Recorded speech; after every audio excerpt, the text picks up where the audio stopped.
मेरा नाम बाबुल घोष है और मैं कोलकाता से हूँ। मैंने लगभग हर तरह की नौकरी आजमाई है और अनगिनत नौकरियों से निकाला जा चुका हूँ। पढ़ाई में मैं हमेशा अंडे ही उबालता था, इसलिए 10वीं कक्षा की अंतिम परीक्षा में आए स्पीड ब्रेकर ने स्कूल से मेरा नाता हमेशा के लिए तोड़ दिया था। इस समय मैं 25 का हो चला था। अब तो पिताजी भी गुस्से में बोलते रहते हैं कि बेटा तू शायद ज़िंदगी भर मेरे टुकड़ों पर ही पलेगा।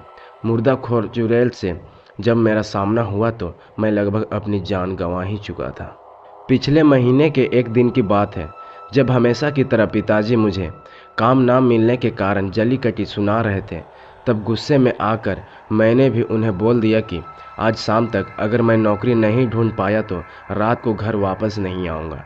ऐसा बोलकर मैं काम ढूंढने लग गया। रात के 12 बजे तक भटका पर कोई काम ना मिला। अंत में निराश होकर एक वीरान कब्रिस्तान के पास पेड़ के नीचे बेंच पर सो गया, क्योंकि घर तो काम ढूंढ कर ही जाना था। अभी मेरी आंख लगी ही थी कि कब्रिस्तान में से फावड़े और कुल्हाड़ी जमीन पर पटकने की आवाज़ आने लगी। मैं जाग गया तो देखा कि काले कपड़े वाली कोई जवान गोरी औरत कब्र खोद रही है। मेरे तो होश उड़ गए। मैं छुप कर देखने लगा तो थोड़ी देर में उसने कब्र से मुर्दा बाहर निकाल लिया और भूखे जंगली जानवरों की तरह उस मुर्दे को काट नोच कर खाने लगी। वह एक दिल दहला देने वाला नज़ारा था। उस वैसे ही मंजर को देखकर डर से मेरे हाथ पांव फूल गए थे और धड़कनें बेहद तेज हो गई थी। करीब आधे घंटे तक उसने वह मुर्दा खाया और फिर वह उसे फिर से कब्र में गाड़ने लगी। तभी अचानक एक दुर्घटना हुई, जिसके कारण उस वक्त मेरी ज़िंदगी जहन्नुम बन गई थी। आप सोच भी नहीं सकते कि किस तरह किसी की किस्मत इतनी ख़राब कैसे हो सकती है।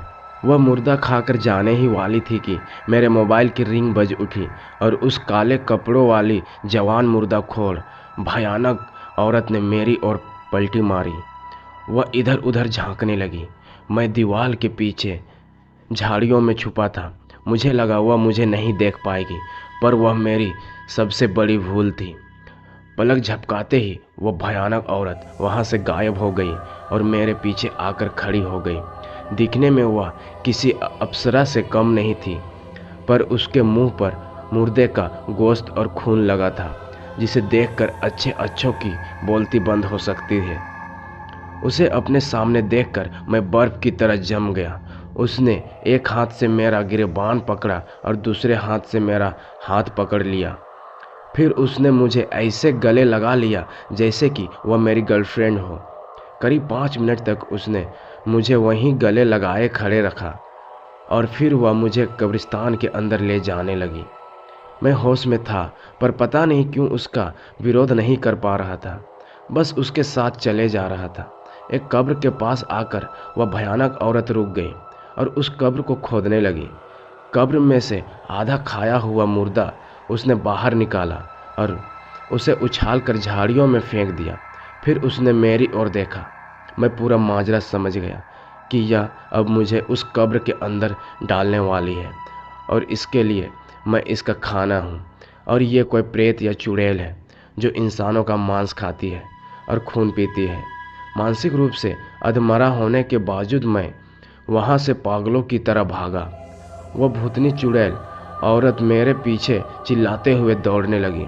रोते हुए चीखते हुए मैं कब्रिस्तान से करीब 200 मीटर दूर जा पाया, पर वह भयानक चुड़ैल वहीं मेरे सामने आकर खड़ी हो गई। अब मुझे मेरी मौत सामने नज़र आ रही थी। मैंने हार मान ली और भगवान से अपने किए हुए पापों की माफ़ी मांगने लगा, ताकि मौत के बाद मुझे कम तकलीफ़ हो। उसने इस बार गुस्से में मुझे बालों से पकड़ा और मेरी गर्दन में उसने दांत गड़ा दिए। मैंने आखिरी मरणतोड़ चीख लगाई।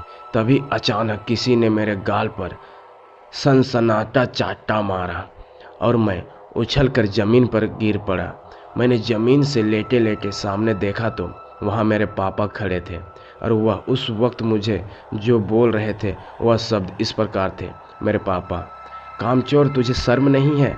दिन भर आवारागर्दी करता घूमता रहता है और रात को इधर रोड पर खड़ा पागलों की तरह चिल्लाता तमाशे करता रहता है। और बेशर्म, तू फ़ोन क्यों नहीं उठाता? रात के 1:30 बज गए हैं। तुझे पता है घर पर तेरी माँ तेरी चिंता करते हुए कितनी रो रही है। निकम्मे, अभी चल घर, वरना घसीट कर ले जाऊंगा। मुझको पक्का यकीन था कि वह चुड़ैल शायद मेरे पापा को देखकर ही भागी होगी, वरना मेरा तो शायद काम तमाम था। एक बात समझ आ गई है कि माँ बाप कितना भी गुस्सा करें, उनकी बात दिल पर लेनी नहीं चाहिए, क्योंकि वह हमेशा हमारे भले के लिए ही सोचते हैं। और जिनसे चुड़ैल भी डरती है, ऐसे पापा का बेटा होने पर मुझे गर्व है। मेरे पापा गुस्सा होने पर मुझे पीटते ज़रूर हैं, पर मुझसे प्यार भी तो उतना ही करते हैं। लव यू पापा। अगर कहानी अच्छी लगी है दोस्तों, तो वीडियो को लाइक, कमेंट एंड चैनल को सब्सक्राइब करके हमें सपोर्ट जरूर करें दोस्तों, ताकि हम आपके लिए ऐसे ही नई नई कहानियाँ लाते रहें। थैंक यू दोस्तों।